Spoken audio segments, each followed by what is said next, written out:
Hello, everyone, and welcome back to Floodlights Camera Action. From Caroline Hanson to Caroline Mabey, we look to bridge a gap between film and football and tell exactly what films you should be watching and what ones to avoid. As always, I'm joined by my good friend Veronica to work through the do's and don'ts of film watching. Veronica, how are you? I'm I'm good. I'm a bit exhausted in a good way after our chat with Caroline. It's a bit mental. Yeah, so what you're about to hear is our conversation with Caroline Mabey. She's a writer, a stand-up, and one of our A favourite stand up. people. A stand-up. She's a stand-up comic. She's one of our favourite people that we met at Picture House Create, and this was easily one of my favourite guest episodes we've had.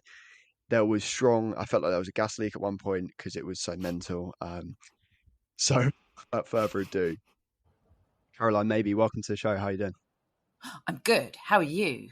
I'm doing excellently. It's been a while since we spoke.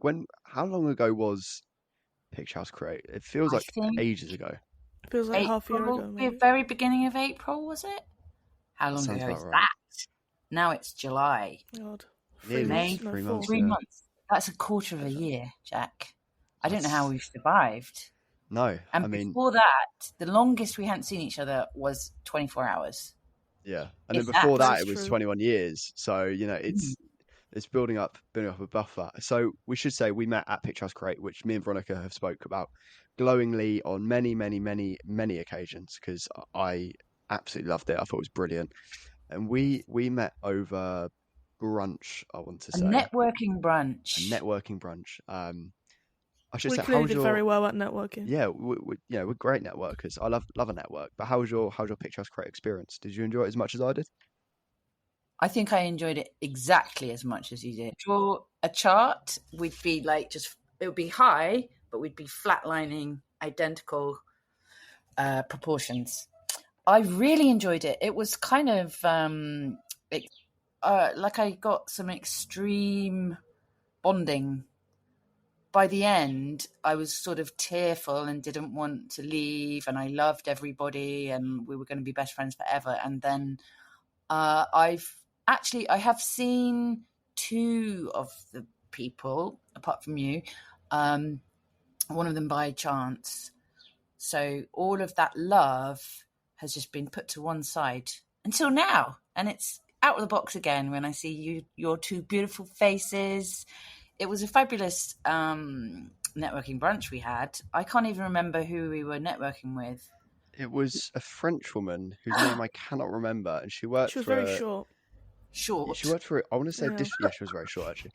She worked for, I want to say, a She's listening. distribution company, I think. And I cannot, I remember I loved her, but I can't remember her name. I can't remember who she worked for, but we had a good time Yes. because I think we had to get kicked out at one point because Oh. we overran the brunch. Yeah, we didn't want to leave. We were enjoying it so much. Yeah, we skipped an event, I think. Yeah, they had to start something important. But yeah, I transferred from another table. I had somehow got into a networking brunch with a company that wanted only sports movies set in India or Scandinavia, and none of those. I mean, I'm willing to try, but I didn't have anything at the ready. Try anything once. Yeah. And so I just like potted over to your table, and you were very welcoming, and we had a lot of fun. Can't remember much. I remember you were pitching. I won't give away what you were pitching in case it's intellectual property, but you were pitching a TV show, and we ended up riffing. And somehow I believe, a pregnant woman at one point, as well as a boyfriend, and that was a lot of fun. I like those random conversations. I think we were the same. We started somewhere, and then we kind of didn't really like that table. So we potted over to that little corner downstairs, and we had a lovely time. It was lovely. It was very lovely. Yeah, I think you were playing all the characters, weren't you?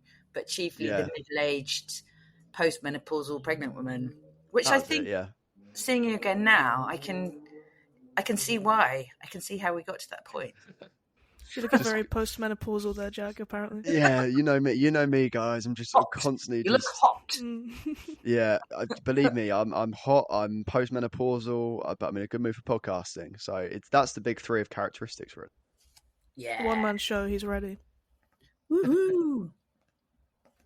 So 3 months later, do you know the gender of the child yet? Well, I'm kind of It's a in bit a, I'm early. kind of, I don't want to put a gender on it, I'm kind of one of those Oh, modern yeah, parents sorry, that, that's very yeah, old-fashioned, isn't yeah, it? Mm. Gendering your children. no, look, Yeah, I want a let them boy, decide. but let them decide. If they want to be, a boy or a girl, then all they matter to me is that they're my child. Of What can I course. say? Look, that's really big of me. I know that's big of me. You're a I just want very a nice modern child. menopausal pregnant woman. Yeah, Jack. as all modern menopausal women should be is kind. That's the important thing. Yeah, that's all women need to be, isn't it, Veronica? Yeah, yeah, definitely. Yeah. Speaking of You've thrown her for a speaking loop of there. women, you kind of throw me off there. Speaking of women, you're Mhm. a very funny woman.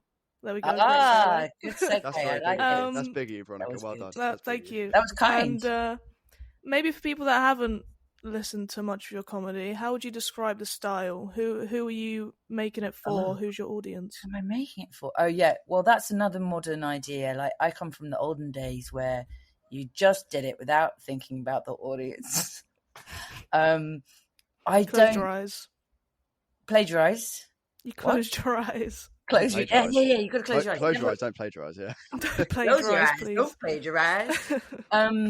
That's why I don't wear my glasses on stage. I don't want to see the I do the same on our disappointment in the podcast. audience's I just can't eyes. see anything. No, my what I love about live stand-up comedy is that whoever's in the room, you do it for them, and so it becomes like on a good night where everything is humming, banging, whistling. I don't know, whistling? Does it whistle? It could whizzle. It could whizzle. Let Depending it on how well your gig goes. whistle. If it's all going well, there's a kind of shamanistic. God, this is a bit early. It's a bit early for claiming to be a religious 2 p.m. leader. shamanism. Um, but it's like whoever's in the room is part of whatever's happening, and it's only ever going to happen for these people like this in this way for these people in this room. And there's a kind of alchemy, a kind of magic. Obviously, the more you get towards the O2, the less you can include every individual person in there. So that's why I like to stay in small rooms with just me and one other person. It's really modest Yeah, of you, that's why actually. you Yeah. declined the gig at the O2. Well, I love that about. Sorry, I love that about stand up as well. I remember I saw Finn Taylor in quite local to me actually. He was doing like a gig in like a hotel lobby room. It's very weird, yeah, and the audience was like, I loved it because I love Finn Taylor. He's one of my favorites. he's amazing. But the audience was like, what the fuck is going on here? And then I Yeah, think I saw him again in I think it was like the Hackney Empire. I think it was, and it was like a Have a Word live show, and the audience was so in tune. And I had the same with Ishan Akbar as well. I saw him in Fareham in a theatre, and they loved it, but it was weird audience in a good way. And then I saw him again at Hackney Empire, and the audience was so in tune. I think that's the great thing, especially when you see sometimes you maybe catch a comedian twice doing the same material, but the crowd is so different, and it's a completely different dynamic. yeah, yeah, and it's exciting, and it can be fun. It can be really fun to watch a show when the rest of the audience don't appear to be in tune or getting it. Like it's not necessarily that much fun for the comics, but sometimes it is. If you can kind of ride the wave of, oh well, nothing matters and this is a ludicrous situation. But I think a lot of comics enjoy watching other comics playing to people who aren't getting it, because it's just not in a mean way. It's just like we enjoy silliness and absurd situations, and it is mad. It is a mad thing to go on stage and people just not get, like, just take you at face value and think, not realize that what you're saying is funny, and then so that all the absolutely outrageous claims you're making about yourself, if they take them at face value, then you're a psychopath, and they feel alarmed for your family and they feel sorry for you. That's the worst, when you see the audience feeling sorry for you. And you have to be very careful not to react to that. I guess that's the interesting thing about like the difference between a circuit comic and someone who tours off their own name is that obviously, if people might see your name on a post and go, "Oh, I'll go see Caroline," Yeah, but a lot of the time you're playing to an audience that maybe doesn't know you, so you yeah, have to really win them round. yeah. Is there any kind of like not strategies, but do you have like tricks up your sleeve where it's like, okay, I know how I can win these lot? Biscuits. Biscuits, that always Small helps. shots of vodka concealed in my underwear that just gets shot out into the audience. Every punchline. Yeah. Not, it's tasteful. It's tasteful. Oh yeah, yeah, of course, yeah. It's all Yeah. Delicious, in within fact. the delicious and tasteful, yeah. I You want know to how you mentioned that oh, come people on, come up Veronica. to you, or I don't know if people come up to you, but they say that they take you seriously and they feel bad for you sometimes. Do you ever have people come up to you afterwards and like put a hand on your shoulder or pat you on the back, like, "Are you all right?" Does that ever happen? It doesn't, not so much nowadays. Maybe like buy you a drink or something. Oh yeah, well, yeah. I often get people offering to Yeah. buy me a drink, and then I have to remember that we're in the Is that time. illegal? It's completely illegal. You're not allowed to buy other Yeah. people drinks. I'm just Not checking. not in 2025, Veronica. You can't even buy people No. drinks anymore. No. Well, or if you accept a drink, you just have to be eagle-eyed, don't you?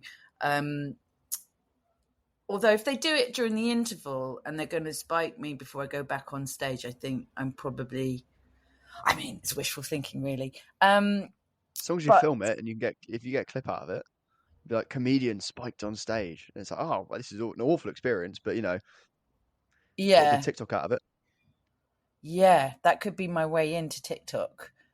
I'm feeling like this isn't very palatable chat we're having for the modern audience, because this is this is me. I think I've this is just this is turned. my this is the kind of conversation I like though, You're and outrageous. this I'm podcast is for me, so Oh, is it just for you? Oh, that's fine then. just This for is a me, private. yeah. It's a private podcast. Podcast for money? No, it's not for money. It's just for Jack. But it's for fun. I do feel I'm very much in the Gen X. I've heard that we've been separated into generations, and I'm the Gen X. Are you a Gen Z? Z? I'll be honest, I What are don't know. you? You don't I know. think When we're were you Z. born? I was in 2003, but I I don't think know. we're Z too. Yeah. Oh my god! I'm Is more that than the funniest 12. bit of the podcast? I'm more than 12 times your Age age. reveal. I young at What? heart, but 23 young, years old? I'm 23, yeah. Oh, God, little babies. God, I'm the Tiny young little pup. babies. I'm the runt So, of the litter of this fair podcast. what are you, 22? I'm 21. I'm 22 in December. I graduate tomorrow, so Graduate? this is What, quite into literally from university. humanity? You're going to be From hatched university, yeah, I'm gonna out be of your egg? it's like the end of 2001: A Space Odyssey. I'm gonna turn into a baby. I'm gonna just float in the sky. Oh, Spoiler wow. for 2001: A Space Congratulations. Odyssey. There. Yeah, this is quite literally the last day of the first chapter of my life because I Oh, graduate from university tomorrow. So then I'm birthed into the world of chaos and misfortune. it's horrible out Um, It is. oh well, thanks, Caroline. I regret it. Oh, It's cool. very hard for someone like you, a white male, A white menopausal male. with child like Mary. Yeah. Oh, Yeah, it's Genderless going to be rough for you, child, though. It's going to be rough for you, much Jack. out there. It's yeah. hell. It is hell. Yeah. So if my life goes downhill after this podcast, don't blame yourself. Blame the system that is built up around us that forces me into the box of being a postmenopausal woman of a genderless child, despite being a 21-year-old man. So Yeah, your not life. sure what we learned there, but we learned something. It's a life of contradictions. Yeah. So now I don't like doing, as an old person. I don't like doing TikTok and all this stuff. It's alien to me. I don't like Neither it. do I. I don't I like don't either. want to. I don't want anything to do with it, and I don't like looking at it. I don't. I mean, I do sometimes end up doing all the scrolling and stuff, but I don't like the way it makes me feel. It makes me feel sick and dead in the brain, and it doesn't help me do the things I want to do. So I finding that I'm on a little journey of discovery about what you young people What the hell do you want? In the audience the other night, I had a bunch of girls who said they'd met on Bumble BFF. And I hate that. Sorry, just to jump in. I So I'm hate on. Bumble BFF, by the way. I'm on It some of the sounds apps, awful. some of the dating apps, and it's not fun. What I really hate is there's like everyone's on the dating apps for a reason. Let's be honest. They want to date. They want to, sexy times. they want to sex times. They want to cavort. They want to have fun. For what? But Is that there's a also module in your PE degree? Are you doing a PE degree? football studies, so very Football close. studies, Yeah, cavorting. the cavorting module A of modern football man. studies. But no, like on these apps, there's like you can obviously like, oh, what do you want? Oh, long term relationship, short term, bit of both, Cavortions. just fun, cavortion. But then there's just like, oh, I'm just looking for friends. What are you doing here? Oh yeah, What are you doing here? Why are you looking for friends on an app built for, let's be honest, sexy times and cavorting? yeah. I mean, maybe some people just want to go straight to the friend zone. Yeah, skip the middleman. Go Skip straight the... to friend zone. But Maybe it's a new strategy we don't know about yet. I Maybe think that might work for me. maybe, yeah, no, I cannot recommend going via the friend zone to get into the cavortion zone. That's a long route to success, isn't it? I see like cavorting. Can I shock you? I want to be friend zoned and then cavort. Yeah, it's bound to lead to cavortion. What I want to say is I didn't know what Bumble BFF was, and in my mind just, can I swear on this podcast? I've said fuck about Yes. 3 times. You're all good. I thought Bumble BFF stood for Bumble Bumfuck Fuck, and I didn't Could really do. know how 4 girls had met in this way. Yeah, what I are mean, you it's doing on Bumble? Fuck, 2025, fuck, fuck. you know. Yeah, Yeah, Bumfuck Fuck. yeah. Come on, This is Caroline. a Jesus. sort of human caterpillar. Anyway, I think I think they were about your age. Oh no, they'd be a bit old, like 27, 28.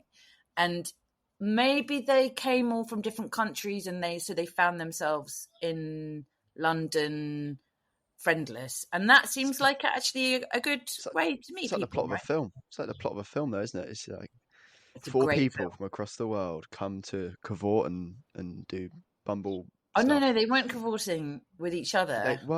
They might, As far as we know. Caroline. Did you know what they did after the gig? No, you cannot Well, assume they might have cavorted. I know what they did during the gig, which was a lot of hand signals. So, like where traditionally what you as a comic you expect from the audience is or hope for is laughter, maybe clapping. There was a lot of clicking. They were doing Oh clicking my to show. God! Oh right, Caroline, you've absolutely struck gold there. I was at Picture House Create. They did a pitching Oh, thing where I remember. people I went know what up you're going and to say. pitched. And this is an audio podcast, but basically this girl in front of me, she was like doing like this with her hands. She was like Oh, making like little, she that's was like clicking and doing that. And what you just did to the audience who can only hear, not see, it's which a is little mouth. everybody. Yeah, that's like a sock puppet. But that's what Yeah, that is clapping for deaf and I hate people. it. That's clapping Yeah, for but deaf people. That's okay. You can't. You're so ableist. You're a real no, problem. no. She was not Okay, so clapping for you deaf can play people. football. You can run around hearing and seeing. Other people can't. Cavorting. No, so yeah, but this I is don't the know thing. how much supporting you're actually getting if with all She this wasn't. hate. Not much. No, not much. She wasn't doing it because there were deaf people though, as far as I can tell. She was just because she did it a couple of times in other locations as well. And I Other was just thinking locations. other locations. My undercarriage.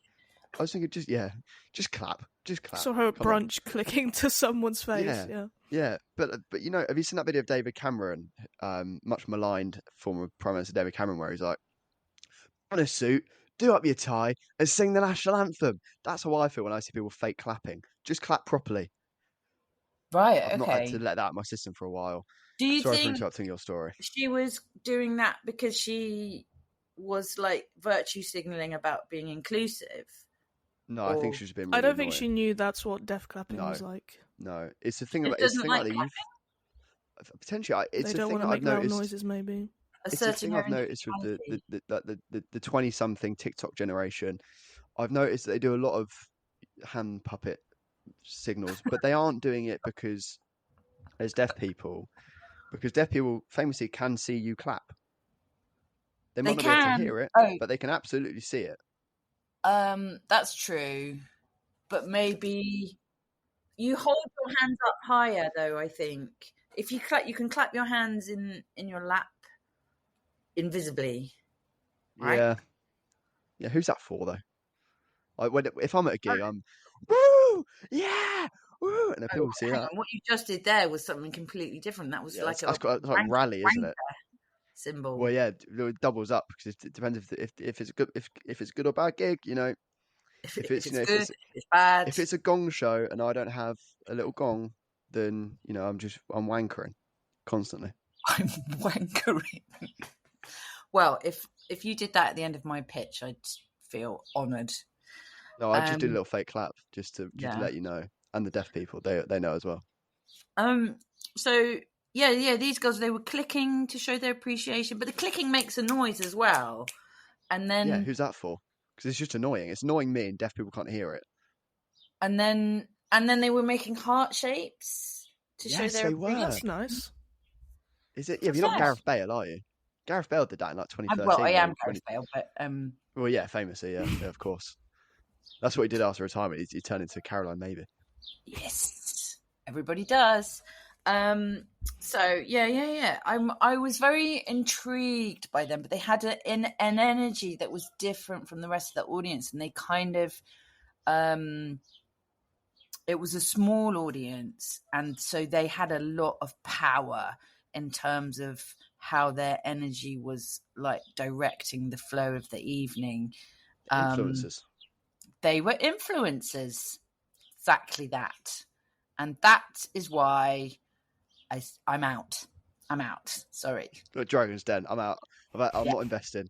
I'm not For investing that in your reason, clicking and hand signals. I'm out. I'm going to just pour some Pepsi Max into a ASMR. Ooh, ASMR, yeah. of Do it ASMR. do it close to the camera. Yeah. The camera doesn't hear it. Or I don't yeah, the actually know mic. where the. Do you hear that? I can hear it. That's beautiful. That is beautiful. Yeah. And then there's That's a bit great. of ice. That's good. Oh, go on. Oh, it fell onto the tablecloth. Mm. Wow, this There is we go. the first ever inclusion Wow. of ASMR on this podcast. Yeah, a small interlude. I do want to restore some form of order here to this. No! Too loud. Yeah, too loud. That's not enough order, if No. anything. No. Your first ever gig. Where was it? What was your slot? What was your material? And how did it go?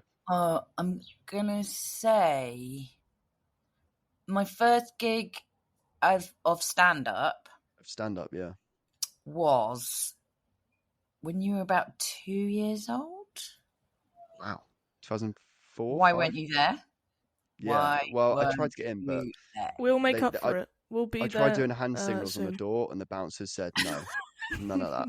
So I got kicked out. It's like you're too ahead of your time, Jack. Come back in 20 years. Yeah. Too woke for Yeah. me, buddy. The first stand up gig I did was at the end of 2005. That means I'm coming up to 20 years of Wow. stand up. John Bishop's doing Happy a special anniversary. tour. He's doing a special tour to celebrate Special how many tour years he's done. of my kitchen and bathroom. I'll Yeah. be visiting both repeatedly. With an audience or no audience? Welcome to my bathroom, When you guys. the door open, to be honest. Open plan, they call that. Yeah, I don't have a toilet in the kitchen, but yeah. Anyway, this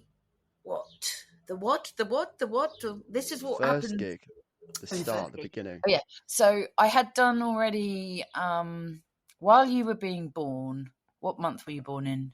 December 2003. December. Yes. Okay. I don't really know what I was doing then, but while you were Cavorting in your, or I was cavorting for sure. End of 2003. I was still young-ish then, and I had already done an Edinburgh show that year as a double act, and it was called The Upsettables. And just you and the two Ronnies, they're the double acts, so just going head to head with each other. Exactly. That did very well, and then my friend went on to do a double act with somebody else the following year, and they got picked up and they got a TV pilot, but never went to series.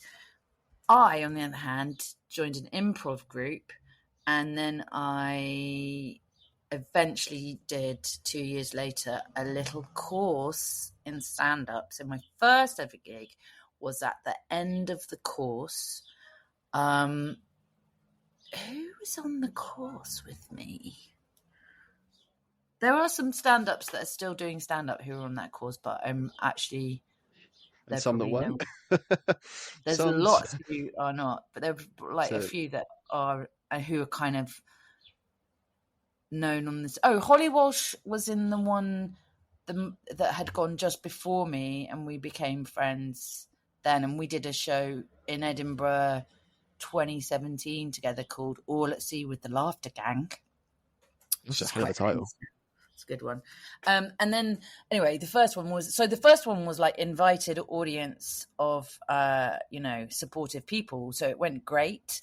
I think the second one, I also had a character. I used to do character comedy, and I had a character called Helen Heels, who ran a B&B for celebrities next to Sizewell B Power Station.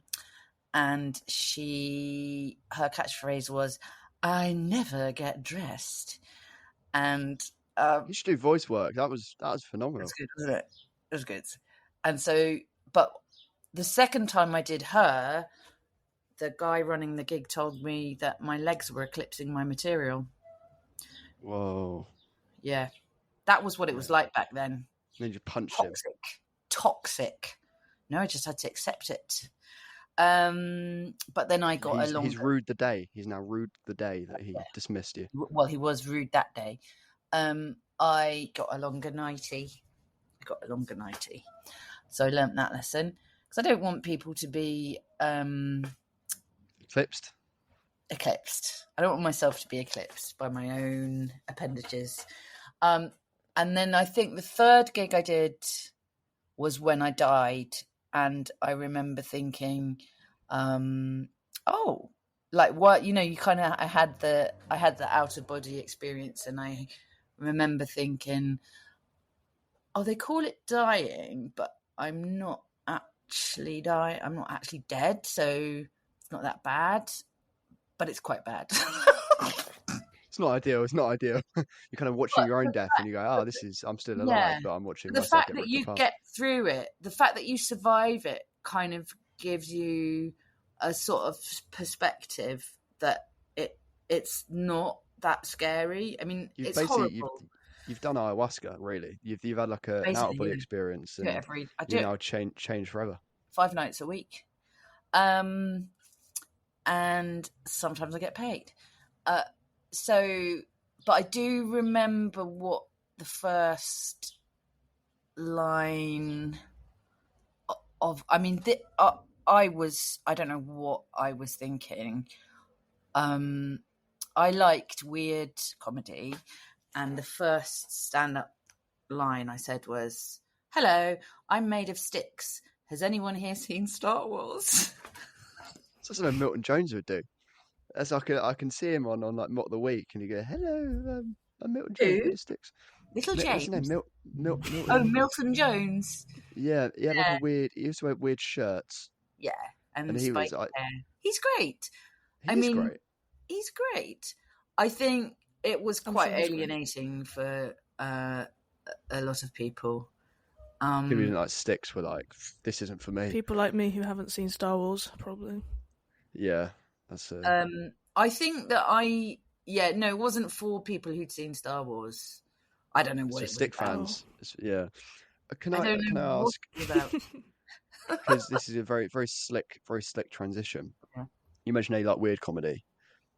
If you had to build a Mount Rushmore of comedians, oh yeah, you're 4. Who's your 4? And I'll do mine for afterwards as well, so you feel included.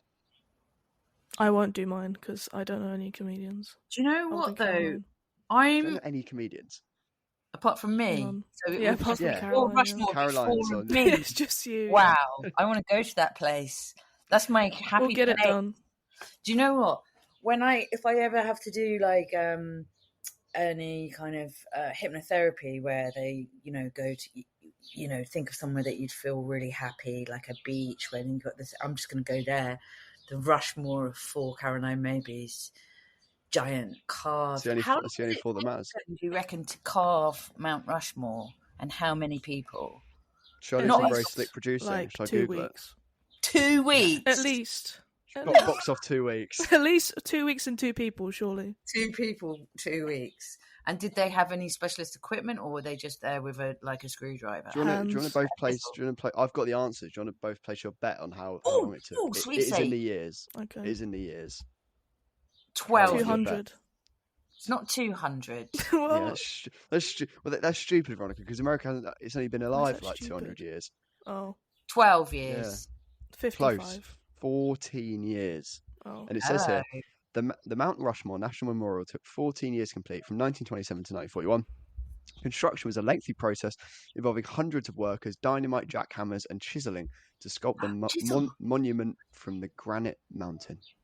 Okay. So we've all learned something there. So I We've all think learned it's something. like you need to be sure when we make these decisions about which 4 we're putting on. We need to be really sure, because it's a big undertaking. Also, if someone gets cancelled, someone gets gets outed, like Greg Wallace. Greg Wallace isn't on the Mount Rushmore, I should say. Well, he's But, not a comedian. No, some would say he's funny looking, but that doesn't make. Hey, that was a good one. Get a point for that. Just do stand up, Jack. Do you know what? I'm not Natural. very into listicles. I've never been into like making top 10s or having favourites of things. But let me try. I don't hold on to this information. So it's very I'm hard. gonna I'm trying to really find my list. Name a comedian. I don't know any comedians. Yeah, me neither. I do. If you had to if you had to say in your dream, you've got like, right, I've got Dream. one set. I've got 4 acts. I need to book them. Oh, who would Money's I... no Oh, object. okay, right. But do you want them to be famous comedians who you've heard of? No, I want you to be I honest. would not have I want you heard to be of any honest. of them anyway. My dreamy lineup. Comedians living it. Tell you who is probably my favourite right now at the moment. Marlon Davis. Do you know him? Not familiar. He's Not familiar. amazing. He's amazing. I don't know how to describe him. He's just... yeah, okay. Here we go. Ian Cognito.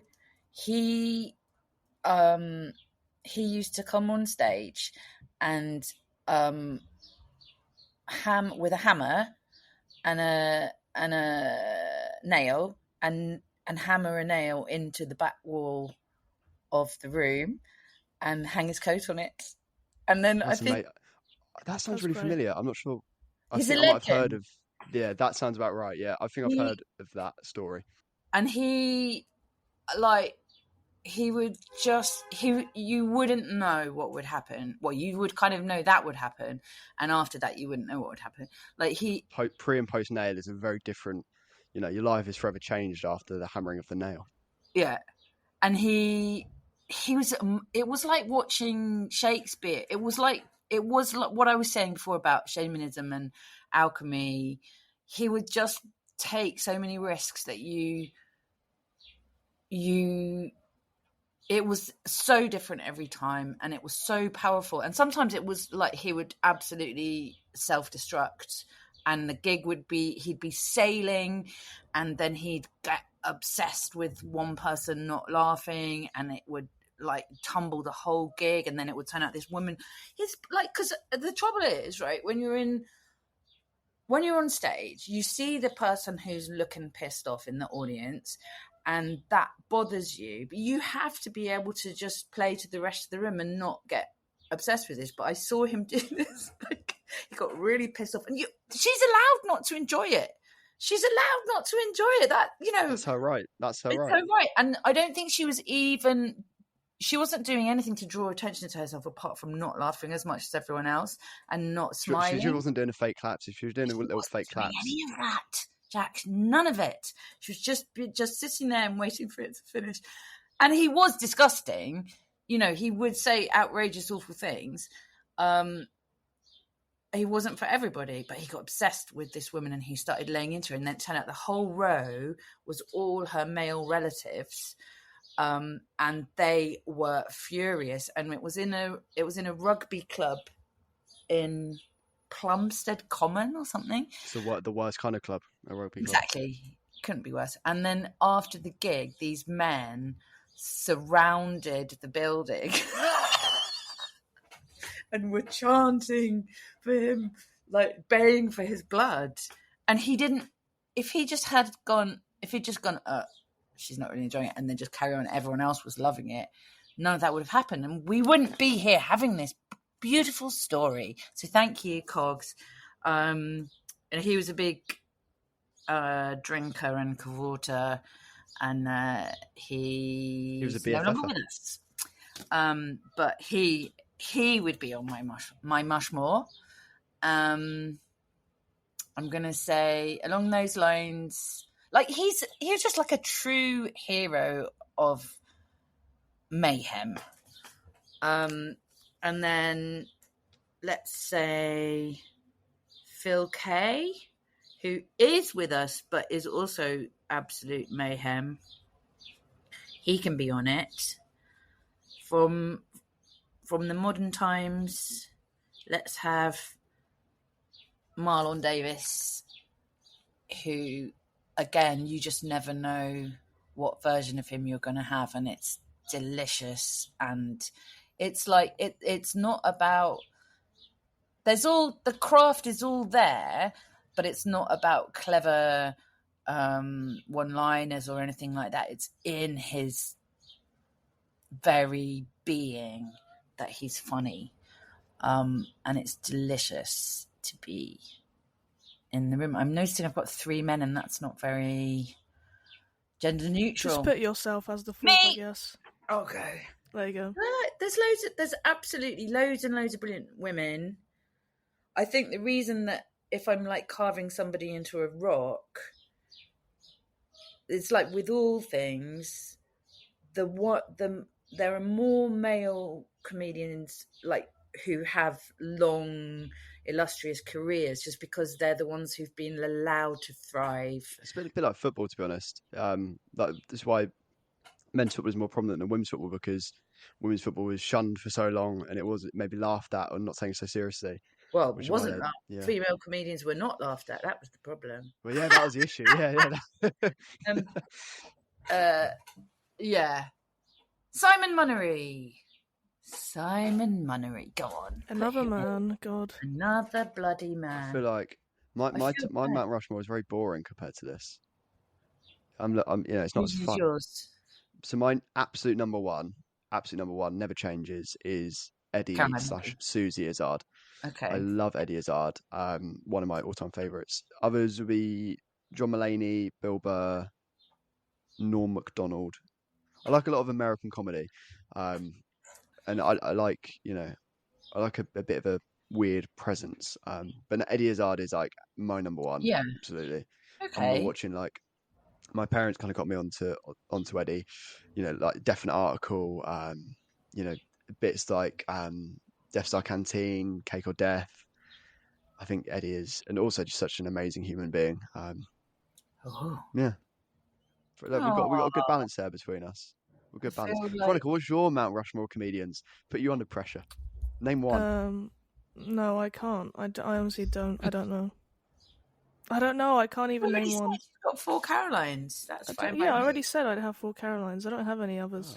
God. I've never even been to a comedy gig. Oh my goodness. Right, okay. You're missing out. This is a challenge. 2 free tickets for you, as long as you don't use one of them for Jack. Sounds fair. I'll just go on my own. It's fine. Just go on your own. Don't just waste the second one. Yeah. I'll send him a video of me shredding it, actually. So you have to protest. That's another online trend.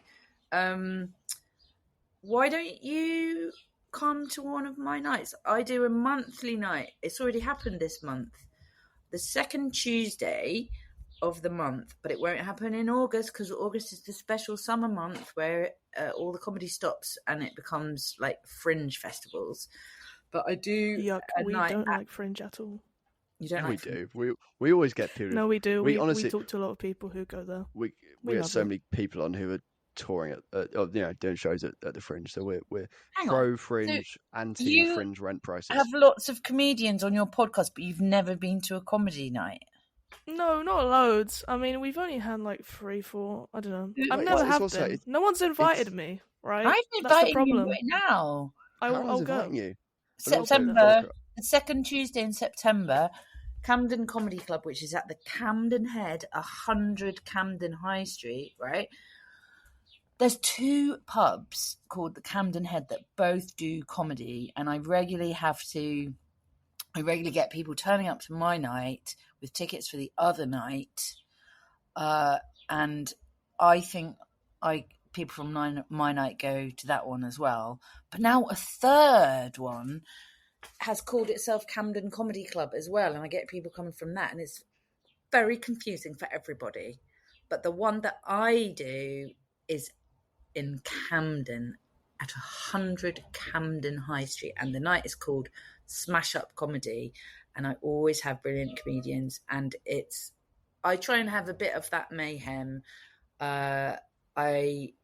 It's a kind of new material or whatever they want to do sort of night, and it's always fun, and I want you to come and be the guest of honor. I will. Yeah, I'll be Veronica, there. you can do an open spot. I No, will Jack will say, come with me. I'll Veronica's- drag him though. Yeah, to support Veronica, even if she went on her own, I have gone to comedy on my own once. I came all the way up to London to Angel Comedy Club in Angel. I love that comedy club. It's amazing. Which one? The Bill Murray or the Bill Murray Yeah. specifically, yeah. It's such an amazing venue because you walk in, it's in What a brave boy. So brave. I And travel he's a not lot on even my own. been hatched yet. No, I'm hatched into this cursed world. Anyway, so I came up. I think it was December. It was later in the year. I think it was Oh, the And- month of your birth. the month of my birth. That's a very my special month. my birth month, and I have loved the comedian Mark Watson for ages, but I never had the chance to see him. And he was doing a work in progress at the Bill Murray. I'd already been there once to see Rhys James for a work in progress. I love work in progress gigs because they're chaotic. And I travelled up from Gosport near Portsmouth, all on my one. Got up to London, and you walk into Bill Murray, and you walk in, and it's this tiny little pub, like it's so small, and then they open up a secret door to the back room, and it is the most intimate setting I've ever seen comedy in. And yeah, I was on my own, but I had such a great time because It's a brilliant room. when you're in there, like everyone's laughing. Well, hopefully everyone's laughing. It doesn't really matter who you're laughing with, as long as you're having like the shared collective experience. Like I go to the cinema loads on my own. Do you? Because you're alone together, in a way. Yeah. Well, look, if you're saying you haven't got any friends, how about Bumble BFF? Yeah, saying. God, yeah. Bumble butt fucks forever, whatever it was. that might be my calling. No, I completely agree with you, and I think it comes back to that feeling of, collective enwizzlement, and I stand by that. So basically, moral of the story, Veronica, stop being silly, get yourself to a gig. It's good start fun. being silly. Start being silly, yeah. Start being silly. I will. Be silly in a different way. Yeah. Don't be stupid, be silly. Although some kind of stupidity is welcome, of course. I really want to be there when you have your first. You lose it. Everyone remembers their first, Veronica. Yeah, I'm sure it'll be memorable. It will be memorable. Can I be in the front row? No, you don't want front row. Just front row. staring. Can I sit on stage? Yeah, we'll have you on stage, and you'll be a barometer. You're the control. This is a person who's never experienced comedy. Oh my God, we could Yeah, watch my reaction the whole time. Yeah. we could Or write an you could sit academic in the journal. audience, but we could have a camera A spotlight. on you and have your face projected so Yeah. you can see how angry you look when you're watching comedy. Veronica, Probably what is will. it about comedy that, not that you don't like, so you like to laugh, but why haven't you? Because you like live entertainment. You go to cinema, Yeah. you Strippers. do other stuff, I strippers, wish, of course. yeah. Yeah. Why haven't you gone to a comedy show? You're getting grilled here. Well, it just never comes to mind. Also, it's like, who am I gonna watch? Like, I don't know any comedians. what, What do you mean? where am I gonna go? Oh, I This guy? mean, This okay, guy? well, I know one now, but you dear know, Lord. I So, enjoyed it though. what was your first gig, Jack Hancock? My first gig was, I think it was Finn Taylor. It was the Alva Stoke Hotel, I think it is, near mine. They do a monthly So how comedy did club. you end up going to it? Well, I bought a ticket, Caroline, and I went. But what made Um, you buy the ticket? well, I've loved Finn Taylor from Oh, his clips that he puts out, and his oh, so his yeah, you got and there via. he was the headliner, and I think it was the guy he's called like Marcus Birdman, or I can't remember his name. Okay, yeah, Marcus Um, Bergman. and then there's some other guy was the opener. But Three men. I took my Mount little brother, and it Rushmores. was I'd loved stand up for like ages. Like I used to, whenever I walked the dog, rather than listen to music, I'd download specials and listen to them. But I just for whatever reason I hadn't gone. And then that year I went to quite a few gigs actually. At that back end of 2022, I think it was. The And yeah, year you were born. I was so taken by it. Yeah, I was so taken by it. And like yeah, Finn was amazing. The audience didn't love him, I don't think, but I did, and that was all that mattered. Yeah, it's beautiful. Beautiful. What about your little brother? How little was he? Well, he's 3 years my younger. he was three So years old actually sitting he there. was 3 years Yeah. old. Yeah, yeah. He got into the gig at 3 years old. I didn't know. He was I think he would have been 16. I think it was And did snuck in he the. enjoy it? Yeah, he loved it because he liked Finn Taylor as well. I don't think he's as big on comedy as me, but you know, I took him along for the ride. Although annoyingly, I haven't been back there. I think I went to one other show maybe, but I haven't been back there in ages. And I was gonna go to. They did a Red Nose Day show, and it was Nick Helm and Jacob Hawley um were the two main attractions, and I didn't go. I can't remember why I didn't go. I just don't think I had anyone to take. But I was like, I'm just kicking myself. I was like, oh, that would have been Veronica. great. Could have Yeah, taken Veronica. Veronica. Yeah, we lived like 2.5 hours apart, 3 hours apart. But Perfect. what's your excuse? What's your excuse? And what other comedians have you had on this podcast behind my back? I can't remember. We'd have to get it up.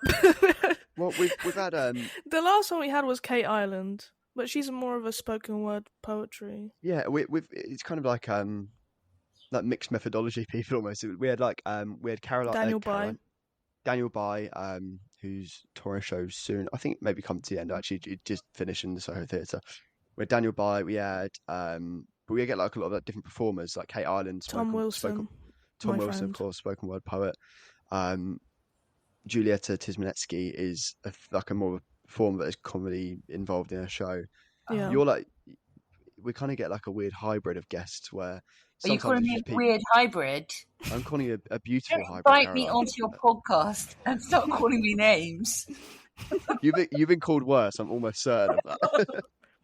We've Could you invited tell us you on- about a time that you've been called worse by an audience member? Actually, do you have any stories? It was so slick. That was great producing. Oh, Has What's the anyone ever worst gig heckled you've you? ever had? What's the worst well, gig you've ever had? you just do have hecklements. They don't necessarily make for fun stories. Was there a time someone was really nice to you as an audience Yeah, member? that's Oh, that's yeah. better. Oh yeah. Yeah, all the time. Yeah, yeah. Can't move for nice people. I'm just trying to think. I got into a kind of situation a couple of years ago where I was doing some material about menopause. Oh, sign me up. Yeah, Guilty. exactly. And these two, and it's just silly. It's just silly stuff. And then these two women in the front row started kind of talking in low voices to each other, and I said to them, "Oh, what's this? Is this a hard relate?" Because they looked about the right age, and she was like, "No." And I'm 21, actually. well, it wasn't that. It was she was very drunk, and not good. she was angry on behalf of a friend who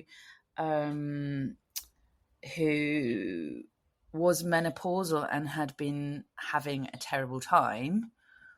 But the fact of it was, I wasn't making fun of people having a terrible time on menopause. I was a person having a terrible time on menopause and making fun of myself. But she misunderstood it. And there are a lot of subjects like that. I think menopause is a tricky one sometimes to talk about on stage, because people either think it's something that you shouldn't talk about, or they feel there's shame around it, or it's disgusting, or it's private. But she was thought as being disrespectful, and she got really angry. But she was very drunk and incoherent and couldn't. I tried. So with when women in the audience are being drunk and disrespectful, which will never be me, of course. Do you not Because drink? you wouldn't be there. I do, but you know, drink. You don't go to comedy. Yeah. You don't want to, like, if a man comes out with something ludicrous, it's quite, you have more tools to call them a tool with. Yeah, like you can smash them hard because nobody's afraid for a man. I'd like to apologise on behalf of all men, by the way. You know, just I know it's pretty big of me, but apologies on behalf of the male species. Bigamy now. Big of me, not big. There's no bigamy going on. Only cavorting. Have we both? Is this a marriage ceremony? Have we both been married to Jack on the eve of his attachment? Right. This is turning into a very long, boring story. This is a great story. I remember a great time. So she punched you in the face. She didn't punch me in the face, but she was furious. But she was also sat in a position on the front row next to a wall where she couldn't easily get out when I punched her in the face. I didn't punch her in the face. But she was furious, and she couldn't so I managed to delightfully make fun of the situation we were now in, and the rest of the audience were laughing at, this is a misunderstanding, it's silly, and now it's all fine. But she still didn't understand, and so I had to calm down harder on her. And eventually what happened, she started being really aggressive, but I was able to embody the spirit of the menopause, which includes being irrationally angry, and really, really lay into her hard as the character of an out-of-control, moody, sweaty, hot woman. And it was really, really funny and really fun, and the rest of the audience loved it, and she hated it. But it's quite exhilarating when it goes that way, because you have to really, you're completely, you're completely off script. You're slightly out of control, and you're not completely in control. So you could go too far, and then everyone could go, oh, you can't treat a paying customer like that, or that's too much. And then suddenly you lose the whole audience, and then you're just this hot, sweaty, angry woman on stage. So different comedians have different ways of, and different writers generally have different ways of coming up with bits and a show. What does your writing process look like? Are you someone that like literally writes down every single word you're going to say, or is it bullet points, or what does that look like? Yeah, I do tend to write it down over and over and over again. I handwrite it, then I write Bart it. Simpson at the beginning of The Simpsons. Yeah, on a that's chalkboard. my whole life is a Simpsons episode. I spend a lot of time on the conveyor belt in the supermarket. I made him laugh. Look at that. That's what really tickled me. Yeah. I write it down. I'll write in my notes app. I have multiple different notes apps. I have multiple notebooks. I write things down over and over again. If I'm trying to memorize stuff. I'll handwrite it over and over again. I usually write it out by hand before a gig if I'm doing some material that I don't know very well. I'm very forgetful. I've always been very forgetful, but now that I've come into my prime, the menopause, I'm even more forgetful. So that's kind of part of my persona on stage anyway. So yeah, I do a lot of writing. I write the same thing over and over and over and over again, and I do like I'll change the bits around. It will be specific and precise, and then I'll say it all wrong on stage and it'll be better.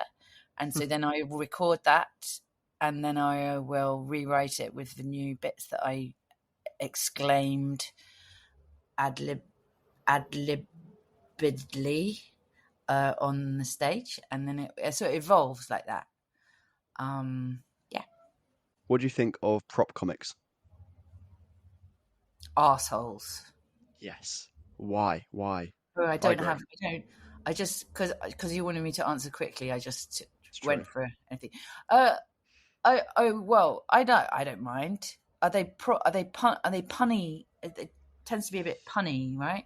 I feel like sometimes, like when a prop comic is good, like they're really good, but I Yeah, feel like sometimes it can be leaned on as a crutch because they're yeah, actually not that funny. Whereas, if yeah. you're just a traditional stand-up, Oh yeah, but I mean, no, you're I just don't there with mind. you're there with a microphone. You're there with a I microphone. like it if somebody's going to do a whole set and then suddenly take their suit off and they've got another suit on underneath. That's a terrible example. Sean Locke's got a very good bit of, I can't remember what one of Oh, did his, he have like a purple pants on underneath? it Somebody was did it that. was it was I can't remember what shirt it was of his, but he had a suit and he ripped this suit off to reveal like a green leotard. And he was like, Yeah, "I am the Riddler," and it just didn't work in the room at all. So I think when it works, it works. yeah. But I think no props. I used to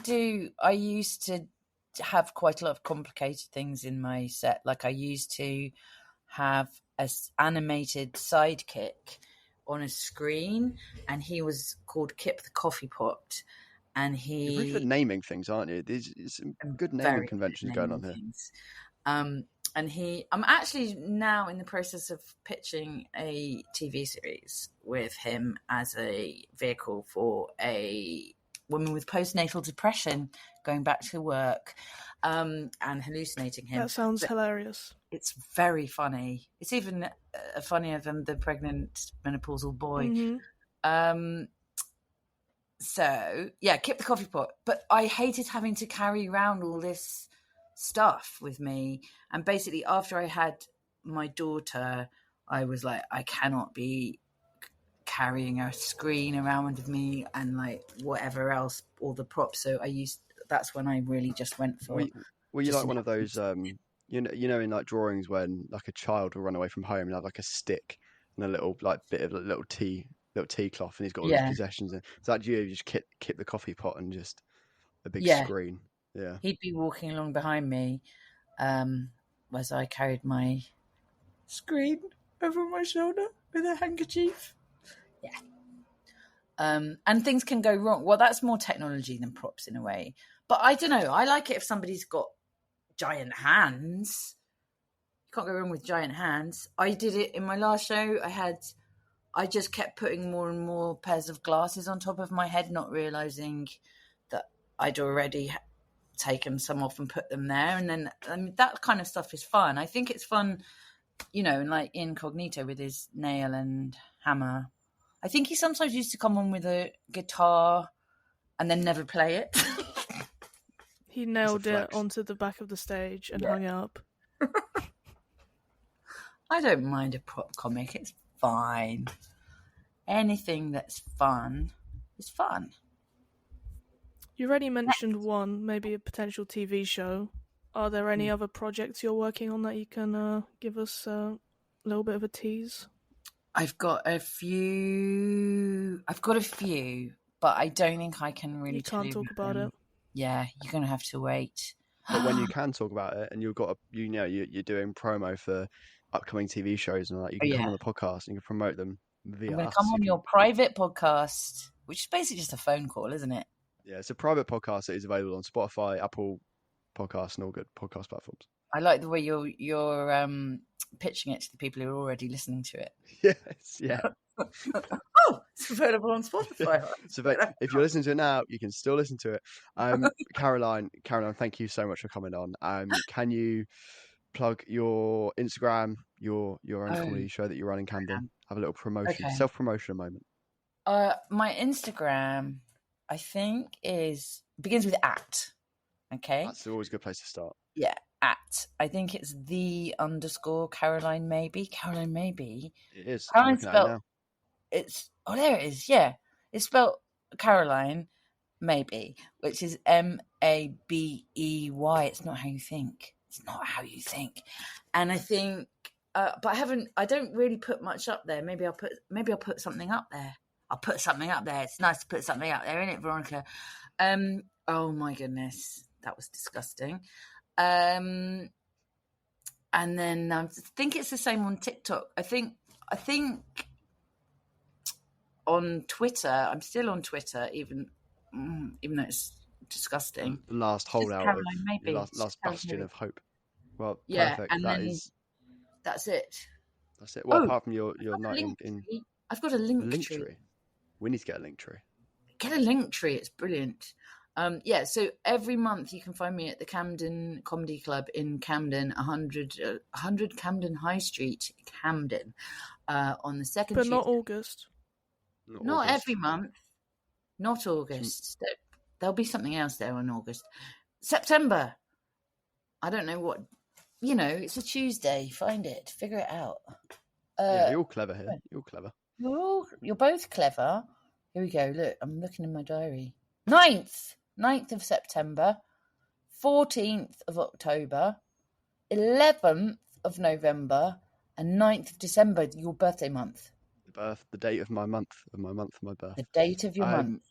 Caroline, thank you so much. We'll make sure to put all your links in the description. Yeah, thanks for coming on. Thank you again to Caroline, and that officially takes us up to the end of our episode. Hope you enjoyed. All links will be in the description for the podcast and Caroline's link tree, so you can go to all of her platforms. Veronica, it's been an absolute pleasure as always. Can you let the people know how they can get in touch with us, much like our friend Ben? Email at floodlightpod@gmail.com. Also, rate us 5 stars. Because we forgot to say that for like 30 episodes. Yeah. I mean, the ratings are pretty good, though. But on that note, we'll be back. We'll be back very soon on the 16th of July for our anniversary special. Until then, keep watching and keep consuming.